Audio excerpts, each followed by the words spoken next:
கேட்குறாங்க, எனக்கு வந்து இன்னாரை பிடிக்கல, ஒரு ஒரு ஆணை எனக்கு பிடிக்கல அப்படின்றாங்க. அப்போ முகமது நபி கேட்குறாங்க, ஏன் உனக்கு பிடிக்கல அப்படின்னு. அப்போ அவங்க சொல்கிறாங்க, அவருடைய ஹைட்டு, அவருடைய கலரு எனக்கு பிடிக்கல. சொன்னதுக்கு அப்புறமா அவங்க என்ன சொல்கிறாங்க, உனக்கு உண்மையாகவே பிடிக்கலையா? அப்போ நீ எவ்வளோ வந்து அவர்கிட்ட மகர் வாங்கின?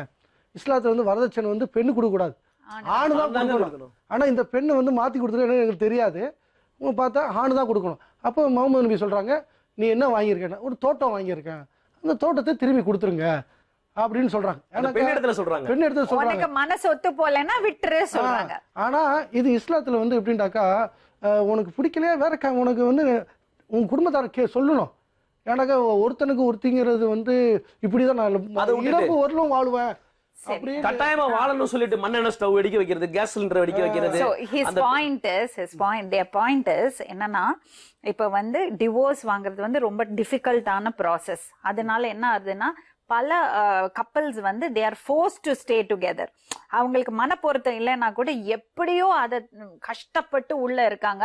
அது மட்டும் இல்லாம சட்ட ரீதியா அந்த விவாகரத்து வாங்கி வெளியே வரதுக்குள்ள போதும் ஆயிடுது. அதனால என்ன ஆகுது, திருமண வாழ்க்கைக்குள்ள இருந்துட்டே தப்பு பண்றாங்க.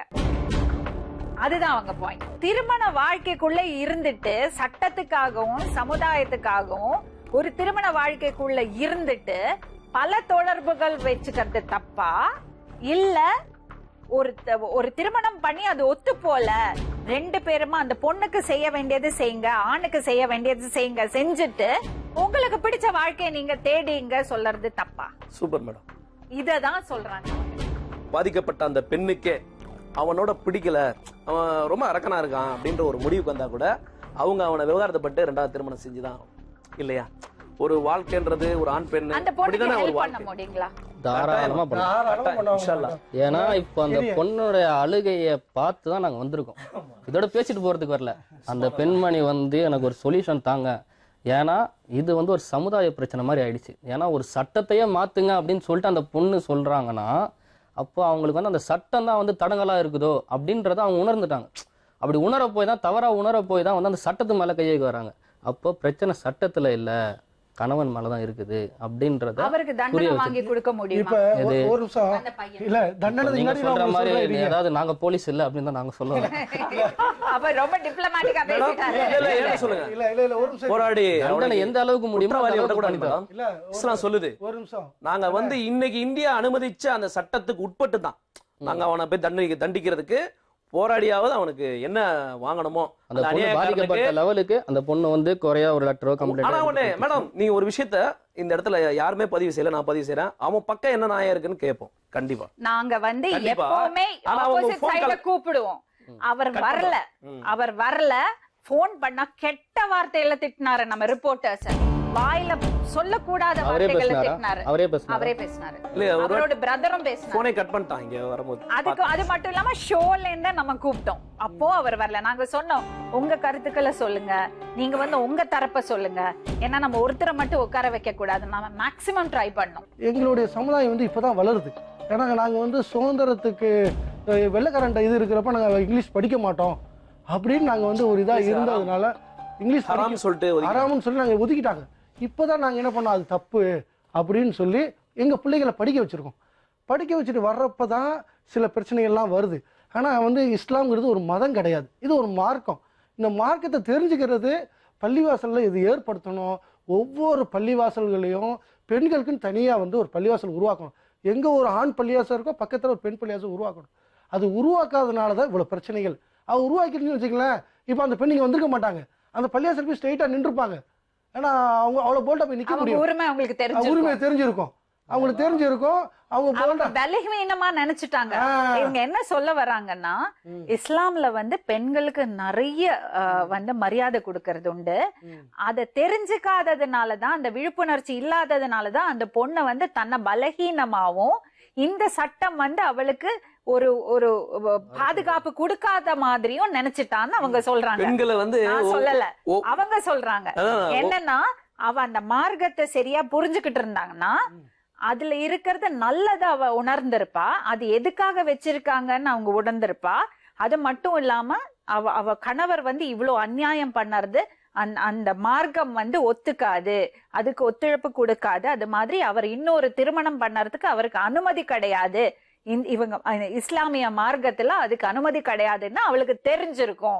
அவ தெரிஞ்சிருந்தா இன்னும் பலத்தோட அவ அதை ஃபைட் பண்ணிருப்பான்னு தான் அவங்க சொல்ல வராங்க. எந்த அளவுக்கு அதை அலோட் பண்ணுதுன்னா, இப்போ ஒருத்தருக்கான ஒரு மனைவி முடிச்சிருக்காரு அப்படின்னும் பொழுது அந்த பெண்மணி வந்து நாளடைவில் வந்து நோய் வாய்ப்படுறாங்க, எதுவுமே முடியலை அப்படின்ற பட்சத்தில் அவங்களே அனுமதி கொடுக்குறாங்க.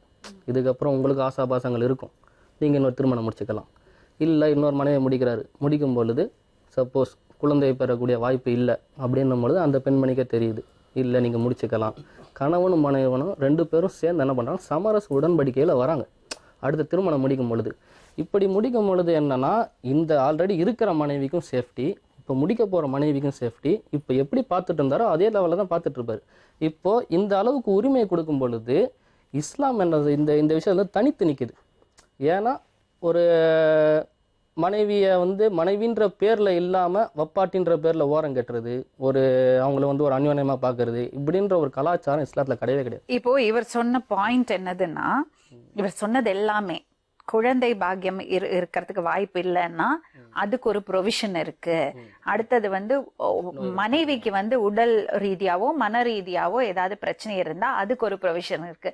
இது வந்து இஸ்லாமியத்துல மட்டும் இல்ல, மத்த இதுலயும் கூட தான் இருக்கு. அதனால இஸ்லாமியத்தை வந்து அவங்க 4 பொண்டாட்டி கட்டிக்கலாம்னு சொல்றது, அது வந்து லூசா சொல்றது தப்புன்னு சொல்றாங்க.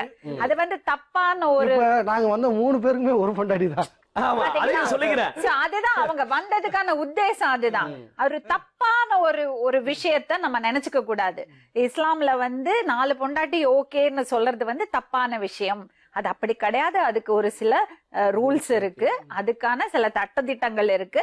இஸ்லாம் மதத்துல வந்து பெண்களுக்கு எதிரான வன்முறையை கடுமையா தண்டிப்பாங்க, அதுக்கு எப்பவுமே சப்போர்ட் பண்ண மாட்டாங்கன்னு தான் அவங்க சொல்ல வந்திருக்காங்க. நீங்க என்ன சொல்ல வந்தீங்க? இல்ல, இன்னொரு விஷயம் என்னன்னா, அந்த ப்ரோக்ராம் பார்த்ததுக்கப்புறம் அதோட முடிக்காமல் உங்களை தொடர்பு கொண்டு இதுக்கு வந்து நாங்கள் வந்து பதில் தரணும், இதுக்கு வந்து அந்த பொண்ணு பேசுனதுக்கு வந்து நாங்கள் வந்து மறுப்பு தரணும், சரியான முறையில் அந்த பொண்ணு அறியாதனால சட்டத்தை பற்றி பேசுது அப்படின்னு உங்ககிட்ட எங்களுடைய கருத்தை சொன்ன உடனே, சொல்வதெல்லாம் உண்மைக்கே நீங்கள் வாங்க, அதையே நாங்கள் பப்ளிஷ் பண்ணுறோம் அப்படின்னு சொல்லிட்டு எங்களை கூப்பிட்டு வச்சு எங்களுக்கு வாய்ப்பு கொடுத்ததுக்கு உங்களுக்கு நாங்கள் நன்றி சொல்லி ரொம்ப நன்றி சொல்லிங்க. அது மட்டும் இல்லை, இன்னொரு கருத்து இங்கே பதிவு செஞ்சிடுறேன் மேடம்கிட்ட. ஏன்னா யாராவது கேட்டு ஏங்க என்னங்க இஸ்லாத்தில் இல்லாததெல்லாம் சொல்லிட்டு போயிட்டாங்க, அதை வேற ஒளிபரப்பிட்டீங்கன்னு சொன்னாங்கன்னா, நீங்க கட்டாயமாக தமிழ்நாடு தௌஹீத் ஜமாத்தினுடைய அலுவலகத்தை தொடர்பு சொல்லலாம்.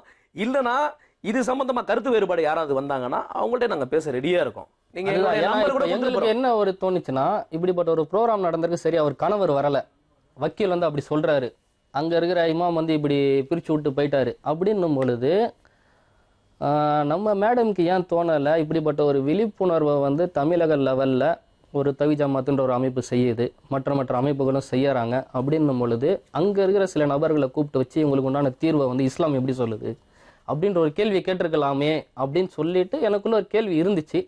ஸோ அதுக்கு நாங்கள் ஃபோன் பண்ணி கேட்கும்போது அப்போ நீங்களே வாங்கன்னு சொல்லிட்டு எங்களை கூப்பிட்டது வந்து எங்களுக்கு இன்னும் கொஞ்சம் முயற்சி 3 நாளா சவர் வந்து எடுத்திருக்காரு. 3 நாளா ஃபாலோ பண்ணிட்டு இருந்தேன். மேடமும் அதுக்கு வந்து அதான் அவர் சொன்னதுதான் உண்மை. ஏன்னு கேட்டீங்களா, இந்த அளவுக்கு வாய்ப்பு கொடுத்து மக்களுக்கு வந்து ஒரு விழிப்புணர்ச்சியான ஒரு ஷோவா இதா ரொம்ப ஒரு பிரயோஜனம் உள்ளதா. அதுவும் பர்டிகுலரி இஸ்லாம் மக்கள் நிறைய பேர் வந்து அறியாமையில இருக்காங்க இல்லையா, இஸ்லாம்னா என்ன, திருமணம்னா என்ன, தலாக்னா என்ன, நிறைய இருக்கு. இவங்க கூட ஒரு ஷோல வந்து சொல்லுவாங்க, ஒருத்தங்க முஸ்லீமா இருந்துட்டு கஞ்சா விற்கிறேன் கஞ்சா அடிக்கிறேன்னு சொல்லுவான். அவங்க கேட்டாங்க, நம்ம அல்லாஹ் சொல்லியிருக்காரா, நம்ம குரான்ல இது சொல்லப்பட்டிருக்கா அப்படின்னு சொன்னாங்க. நம்ம குரான் அவங்க சொன்ன விஷயம் வந்து உலக பொதுமுறை, கரெக்டான விஷயம் தான். அந்த மாதிரி தீமையான பழக்க வழக்கங்கள் இருக்குல்ல மேடம், அதெல்லாம் வந்து எங்களிடத்துல ஒரு சில இஸ்லாமிய இளைஞர்கிட்ட சிகரெட்டோ தண்ணியோ இல்லை வேற கெட்ட பழக்கங்களோ இல்லாத காரணம் இறைவனுக்கு அஞ்சுறதுனால தான். நம்ம தொழுகிறோம் செய்யக்கூடாது, ஐயோ தொழுகிறோம், இந்த இது மாதிரி உண்மையான இஸ்லாம் மார்க்கத்தை ஃபாலோ பண்ணறதுவங்க இதுதான் செய்வாங்க, இதுதான் பண்ணுவாங்க. அது தெரியாதவங்க தான் வந்து, அது சரியா புரிஞ்சுக்காதவங்க தான் அதை மிஸ்இன்டர்பிரேட் பண்ணி தப்பான அந்த நல்ல மார்க்கத்துல போற அந்த ஒரு அவர் சொன்ன மாதிரி இது வந்து ஒரு ரிலிஜன் கிடையாது, இது ஒரு மார்க்கம் சொன்னார் இல்லையா. அந்த மார்க்கத்தை தெரிஞ்சு பண்ணறதுவங்க தவறான விஷயங்கள், அல்லாஹ்க்கு எதிரான விஷயங்கள் செய்யவே மாட்டாங்க. சோ நம்ம இந்தியா வந்து செக்குலர் நேஷன். நம்மளோட தர்மம், நம்மளோட தைரியம், நம்மளோட கருத்து, நம்மளோட சக்தி எல்லாமே அந்த செக்குலரிசம் தான். பல மார்க்கங்கள், பல விதமான மக்கள், ஆனா அந்த ஒற்றுமை. சென்னை ஃபிளட்ஸ் வந்தப்போ முதல்ல ஹெல்ப் பண்ணது முஸ்லிம் இயக்கங்கள் தான்.